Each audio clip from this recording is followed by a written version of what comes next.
बिस्मिल्लाहिर्रहमानिर्रहीम। अस्सलाम वालेकुम। Welcome to She's Cooking Corner. तो क्या हाल है आप सबके, कैसे हैं आप सब?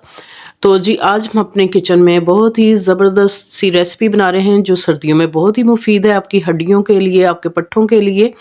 तो जी तिल के लड्डू बना रहे हैं जो बहुत ही हेल्दी है। सर्दियों में आप बच्चे इस्तेमाल करें, बड़े इस्तेमाल करें। तो फुल वॉच कीजिएगा, वीडियो को लास्ट तक देखिए, स्किप किए बगैर कि किस तरह से रेडी होती है। तो बिस्मिल्लाह करते हैं, स्टार्ट करते हैं अपनी रेसिपी को। यहाँ मैंने सफ़ेद तिल ले लिए हैं एक पाव से, यानी 300 ग्राम लिए हैं मैंने। एक पाव से थोड़े से ज़्यादा, 1 कप है, ये बड़ा कप है। तो इसको आपने पहले झाड़ लेना है और फिर किचन टॉवल पे फैला लें इस तरह से, और इस तरह से इसको बंद करें और थोड़ा सा हाथों की मदद से आपने रब करना है ताकि कोई भी मिट्टी वगैरह धूल जो है वो निकल जाए। तो इस तरह से एक पॉट ले लेते हैं, उसके अंदर आपने इसको सफ़ेद तिल डाल लेने और इसको हल्की आंच पे मीडियम टू लो फ्लेम पे आपने इसको 3 से 4 मिनट अच्छे से भून लेना है। इसमें चटकने की आवाज़ आएगी और लाइट सा कलर इसका गोल्डन हो जाएगा, क्रिस्पी हो जाएंगे। इसी दौरान अगर आप मेरे चैनल पर नए हैं तो प्लीज़ इसको सब्सक्राइब कर लें, लाइक करें, शेयर करें और बेल आइकन के बटन को ज़रूर प्रेस कीजिएगा। इससे ये होगा कि मेरी रेसिपीज़ आपको सबसे पहले मिल जाएंगी। तो जी एक डिश में निकाल लेते हैं और इसको ठंडा कर लेंगे। तो जी इसमें जाएगा गुड़। हम 300 ग्राम हमारे पास थे तिल और 1 पाव हम यानी 250 ग्राम हम इसमें गुड़ डालेंगे। किसी भी बर्तन से मैयर कर रहे हैं तो 1/3 इसमें जाएगा। तो जी 1 टेबलस्पून हम डालेंगे इसके अंदर मक्खन। अगर असली घी हो तो आपने 2 टेबलस्पून लेना है। तो मैंने गुड़ को जो है इस तरह से कूट लिया है। तो जी एक पॉट में हम डालते हैं 1 टेबलस्पून ऑयल का और 1 टेबलस्पून बटर का। अगर आपके पास घी हो तो आपने 2 टेबलस्पून डालना है, इससे बहुत ही अच्छा फ्लेवर आएगा। तो गुड़ को आपने मीडियम टू लो फ्लेम पे कुक करना है और इसको मेल्ट करना है।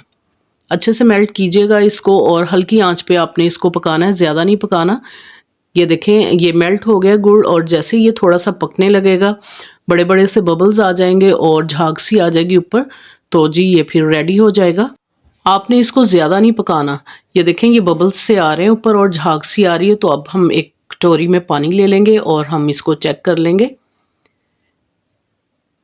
अगर तो ये मेल्ट हो जाएगा तो अभी कुक नहीं हुआ, ये देखें सॉफ्ट है ये, तो ये बिल्कुल रेडी है। हमने इसकी चिक्की नहीं बनानी।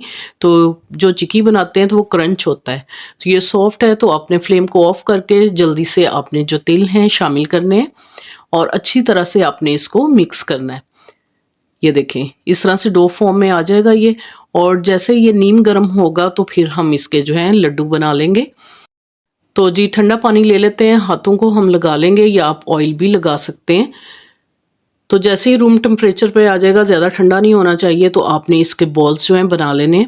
तो आपने आप फैमिली मेम्बर्स की भी मदद ले सकते हैं, क्योंकि ये ठंडा हो जाएगा तो फिर इसके बॉल्स जो हैं नहीं बनेंगे। नीम गर्म के ही आपने बनाने हैं, और चाहें तो आप डिश को ऑयलिंग कर सकते हैं ताकि ये चिपके ना। तो ये सारे इस तरह से मैं बना लूँगी और फिर आपको तोड़ के दिखाऊंगी इसकी लुक कि ये कितने सॉफ्ट हैं। तो जी ये मैं दिखाती हूँ आपको तोड़ के। ये देखें बहुत ही सॉफ्ट और मज़ेदार बनते हैं। अगर आप गुड़ को ज़्यादा पका लेंगे तो ये बहुत ही हार्ड हो जाएंगे, तो आपने ज़्यादा नहीं पकाना इसको। तो हड्डियों के लिए बहुत ही इसमें बहुत सारा कैल्शियम है, क्योंकि तिल हैं तो आपकी हड्डियों को मजबूत बनाता है। बच्चों को दीजिए, खुद लीजिए, 1 लड्डू आप रोज़ाना नीम गर्म दूध के साथ खा सकते हैं। अगर मेरी वीडियोस आपको अच्छी लगती हैं तो लाल सब्सक्राइब के बटन को प्रेस कीजिएगा। इससे ये होगा कि सबसे पहले मेरी रेसिपीज़ आपको मिल जाएंगी। Thank you for watching. Next video तक के लिए अल्लाह हाफिज़।